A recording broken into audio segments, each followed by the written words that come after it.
सर्वांचं स्वागत. आपण पाहत आहात बिग टीव्ही मराठी. मी तृप्ती कदम. पाहूया आजच्या ठळक घडामोडी. नमस्कार, मी मनोहर पवार. सर्व प्रेक्षकांचं या ठिकाणी आपण स्वागत करतोय. एकंदरीत मतमोजणीला या ठिकाणी सुरुवात झाली. त्यानंतर 1 ते 4 प्रभागांची मतमोजणी या ठिकाणी पूर्ण झालेली आहे. अधिकृत आकडेवारी अजून आलेली नाही, मात्र निकाल बऱ्यापैकी या ठिकाणी जाहीर झाल्याचे समजते. त्यानंतर प्रभाग क्रमांक 1 मध्ये भाजपचे दोन्ही उमेदवार विजयी झाल्याचे समजते. त्यानंतर प्रभाग क्रमांक 2 मध्ये सुद्धा भाजपचे दोन्ही उमेदवार विजयी झाल्याचे समजते.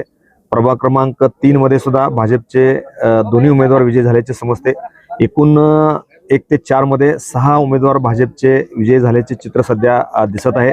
तर प्रभाग क्रमांक 4 मध्ये काँग्रेसचे 2 उमेदवार या ठिकाणी जाहीर झाल्याचे समजते. त्यामुळे 1 ते 4 प्रभागांचे या ठिकाणी मतमोजणी सध्या पूर्ण झालेली आहे. अगदी 15 ते 20 मिनिटात अधिकृत आकडेवारी आल्यानंतर आपण ते जाहीर करणारच आहोत. मात्र सध्या कल आपण या ठिकाणी सांगतोय. काय सांगता येईल तुम्हाला? खऱ्या अर्थानं निकालाची उत्सुकता शिगेले पोचले असल्या अशाच पद्धतीनं लवकरच निकाल हाती आकडेवारीसह येतील. सध्या पूर्णपणे विजय झाल्याचं समजतं. यामध्ये अगदी मीडिया कक्षामध्ये प्रशासन आता चहा दिलेला आहे.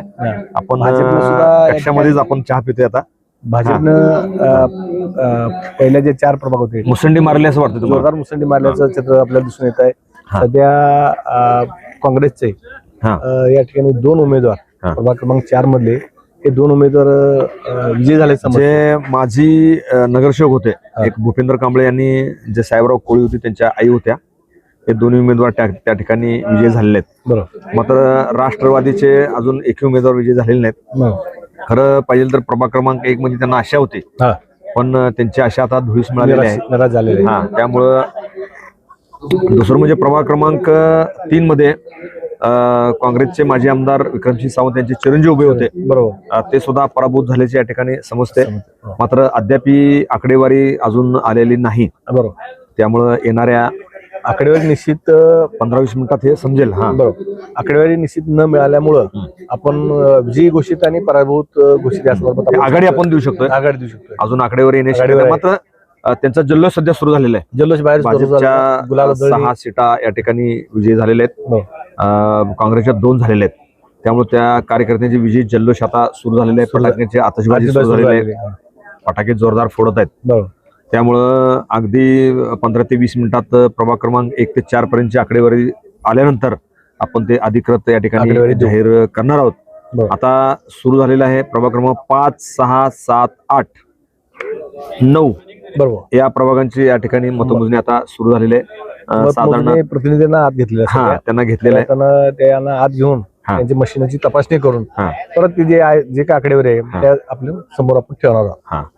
एकंदरीत परिस्थिती बघितली तर भाजपच्या बाजूनं 1 ते 3 मध्ये कल या ठिकाणी गेलेला आहे. 23 पैकी 6 उमेदवार त्यांचे सध्या निवडून आले आहेत. तर काँग्रेसचे 2 उमेदवार निवडून आले आहेत. राष्ट्रवादी काँग्रेस, बसपा व शिवसेना उबाटा यांचा अजून एकही उमेदवार निवडून आलेला नाही.